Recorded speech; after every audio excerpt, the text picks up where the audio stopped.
tal? Soy David Espinosa y esto es Cosas de Guitarra.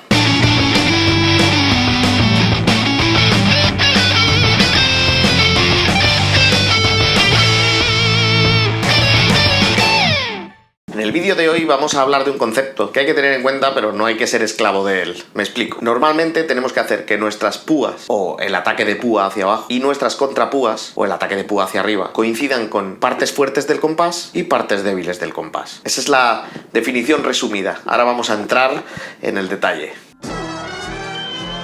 ¿A qué nos referimos con parte fuerte y parte débil del compás? Si nosotros, por ejemplo, tenemos un compás de 4x4. Compás de 4x4 significa 4 negras en cada compás. Esas 4 negras son partes fuertes en sí mismo, porque atacan en el pulso del compás. El compás tiene 4 pulsos y cada uno de esos pulsos coincide con una negra. Si nosotros subdividimos ese compás en corcheas, nos queda una pareja de corcheas por cada pulso. Pues la corchea número 2 de cada una de esas parejas es una parte débil de compás. Vamos contando en nuestro compás de 4x4 y hacemos 1, 2, 1, 2, 1, 2, 1, 2. Y musicalmente a nuestro oído de manera natural esos unos nos suenan más fuertes que los doses. Nos suenan más acentuados que los doses, mejor dicho. Para aplicar nuestros golpes de púa tendríamos que tener esto en cuenta, tanto en corcheas como mucho más en semicorcheas. Normalmente, sobre todo cuando estamos soleando, nuestra cabeza está subdividiendo en semicorcheas. Entonces, si nosotros dividimos nuestro compás binario, nuestro compás de 4x4, en semicorcheas, nos quedaría 1, 2, 3, qua, 1, 2, 3, qua, 1, 2, 3, qua, 1, 2, 3, qua, ¿no?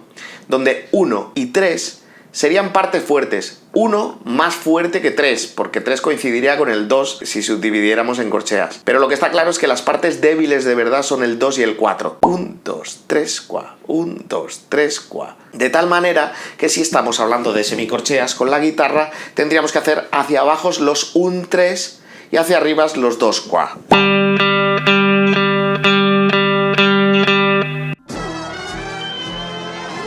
Entonces, ¿a qué me refiero con esto? Si nosotros estamos tocando una canción, según sean parte 1, parte 2, parte 3 o parte 4, tendremos que atacar con la púa hacia arriba o hacia abajo.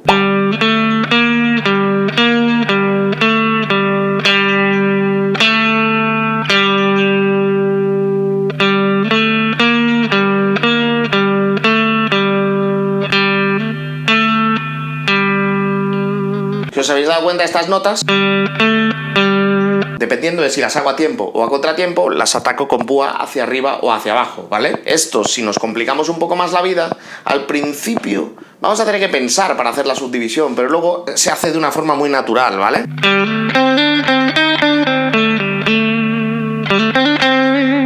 Si además de tomarlo como referencia de cara a solear, también lo hacemos como guitarras rítmicos, nos pasa exactamente igual. Si nosotros queremos rasguear, ¿vale? Para acompañar una canción, tenemos que pensar siempre en esa subdivisión. Y cuando vamos rasgueando, que coincidan nuestros púa abajo y púa arriba, según cómo queremos acentuar y según si la parte es fuerte o débil, como siempre.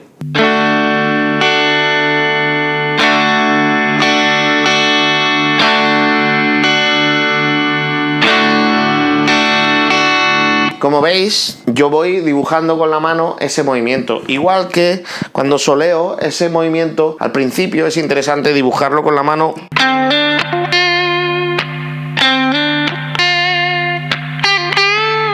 Llegará un momento en el que solo lo tienes que hacer con esta y no hace falta que lo hagas con esta, ¿vale? Y igual rasgueando. Aunque es cierto que cuando rasgueo siempre tiendo a que la mano no pierda el movimiento, pero porque muchas veces estoy improvisando el rasgueo y no estoy pensando dónde voy a caer.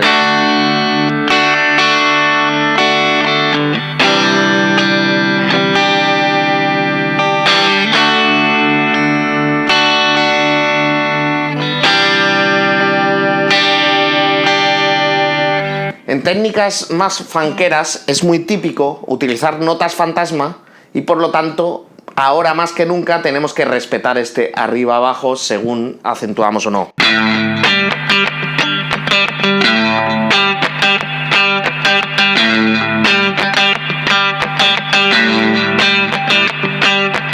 Obviamente esto no es obligatorio, ¿eh? Si por lo que sea os viene mejor hacerlo de otra manera y no perdéis el pulso, no perdéis la esencia de los acentos, podéis perfectamente repetir púas hacia abajo o podéis alternar de una manera que os convenga más. De ese modo aparecen técnicas como el economy picking, en el que muchas veces aprovechamos barriendo para hacer un salto de cuerdas, ¿no?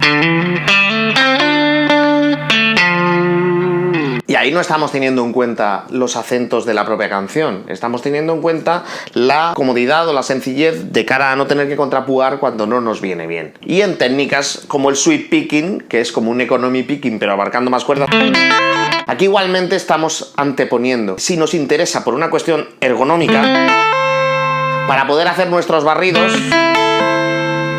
independientemente de si la nota es fuerte o débil, vamos a hacer la púa o contrapúa según nos convenga por posición, no por acento.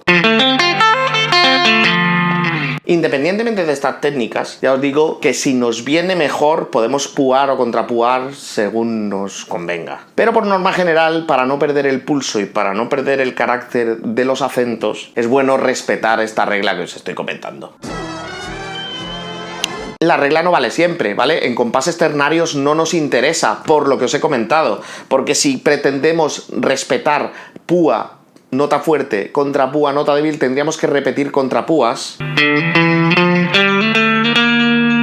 que no es nada conveniente para tocar, es muy difícil mantener esa soltura. Entonces, la primera fuerte la púamos y la segunda fuerte la contrapúamos. Las otras notas débiles alternan. Así que aquí la norma no se puede cumplir por una cuestión ergonómica. Pero si hacemos subdivisión binaria, siempre vamos a tener de referencia las notas más acentuadas, las notas fuertes y las notas débiles. Y de esa manera podemos establecer una técnica en la que el propio golpe de púa hacia abajo va a ayudar al oído del oyente a entender los acentos de nuestros fraseos. Y como siempre digo, patrañas. La técnica es una herramienta y tiene que ser nuestra esclava, y no al revés. Todo lo que adoptéis en la guitarra siempre es adaptable a vuestra forma de tocar. Eso sí, al principio del todo, vuestra forma de tocar no está clara. El momento en el que decides romper las normas es cuando tienes muy interiorizadas las normas como son. Así que a estudiar, muchachos. Aprender mucha técnica para luego hacer como yo y saltaros la mitad de las cosas. Ale, sed buenos.